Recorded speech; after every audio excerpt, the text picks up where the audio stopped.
राधे राधे दोस्तों, आशा करते हैं आप सभी लोग स्वस्थ होंगे।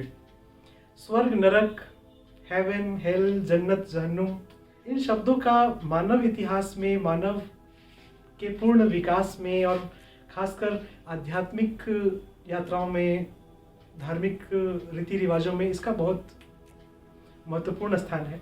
आज इस कहानी के माध्यम से हम लोग समझने का प्रयास करेंगे एक स्वर्ग और नरक कैसा भी हो सकता है।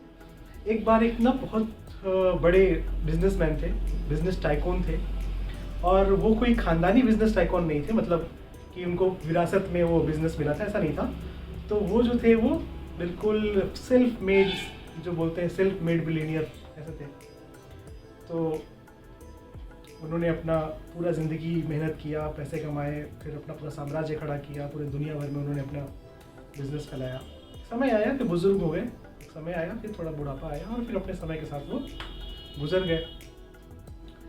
तो जब वो मरे तो फिर बहुत क्यूरियसिटी में थे कि भाई मुझे स्वर्ग में जाऊंगा या नरक में जाऊंगा, क्योंकि उन्होंने बहुत परोपकारी कार्य किए थे लोगों के लिए और he was somewhat a religious person वो थे। तो जब उनकी आँख खुली आफ्टर लाइफ में तो वो देखे कि बहुत सुंदर सा एक गार्डन है, बहुत सुंदर सा गार्डन है, एकदम ज़बरदस्त। और आँख खुलते हुए लगा कि चलो गुड, फाइनली। तो फिर वो वहाँ पे गए, जो मैनेजर था, जहाँ जो भी जगह था वहाँ पे उसके मैनेजर के पास गए, जो यमदूत था, यमदूत के पास गए और यमदूत से बोले कि हाँ बताइए मुझे क्या करना है। तो यमदूत ने कहा कि आप बिल्कुल उसी जगह पे हो जहाँ आपको होना चाहिए, अब आपको कुछ करने की ज़रूरत नहीं है, आपको जो करना है कीजिए। तो बिजनेसमैन ने बोला कुछ भी कर सकते हैं, तो उन्होंने बोला बिल्कुल।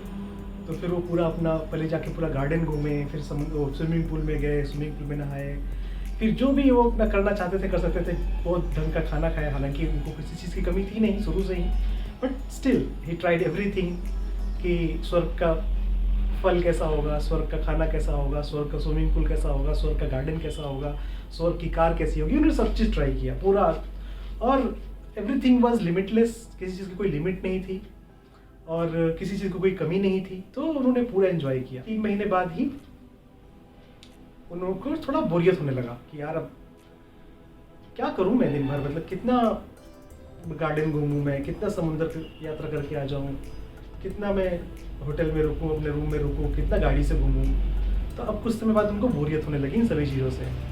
इतना वो बोर हो गए कि फिर उन्होंने वो गए ऑफिस में यमदूत के पास। फिर यमदूत से पूछे कि मेरे लिए कुछ काम दीजिए, क्योंकि मैंने शुरू से ही, बचपन से ही, मतलब मैंने मेहनत करके अपना बिजनेस किया और मैं खाली नहीं बैठ सकता। 2-3 महीने तक तो इतना स्वर्ग इतना वर्सेटाइल है, तो मैंने बहुत इन्जॉय किया, बहुत मैंने चीज़ों को अच्छे से समझा, सब कुछ देखा, but now I need some work. तो यमराज ने कहा कि ये सब काम ही तो है, आप कीजिए। बिजनेसमैन बोले कि नहीं नहीं नहीं नहीं भाई, ये तो मैं बोर हो गया हूँ, मुझे कुछ काम चाहिए। तो यमदूत ने कहा कि नहीं नहीं, काम तो कुछ नहीं दे सकते आपको, आपको बस इंजॉय करना है, आपको बस इसका आनंद लेना है, काम आपको कुछ नहीं मिलेगा, ये स्ट्रिक्ट वार्निंग है आपके लिए। तो फिर जो बिजनेसमैन थे, जो बिजनेस टाइकून थे, वो तो परेशान हो गए, बोले नहीं नहीं नहीं, ऐसे कैसे चलेगा, मैं बिना काम किए रह नहीं सकता हूँ, इससे अच्छा तो आप मुझे नरक में भेज दीजिए, वहाँ कम से कम कुछ काम तो करूँगा मैं। तो यमदूत बोले 1 मिनट, Wait a minute. अभी तक आप क्या इस जगह को स्वर्ग मान रहे थे? Welcome to hell. तो हर किसी का स्वर्ग अलग है, हर किसी का नरक अलग है, और ये सभी चीज़ें इस दुनिया में हैं जो हम लोग समझते हैं, मैं मानता हूँ।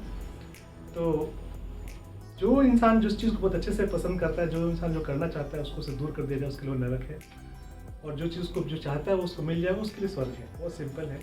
ये कहानी का कॉन्सेप्ट इतना है कि टेक्स्ट बुक में जो हमने स्वर्ग और नरक पढ़ा है, देखा है, जाना है, वो आज के परिवेश में शायद डिफरेंट हो, दोनों का एसेंस बिल्कुल सेम होगा मेरे ख्याल से।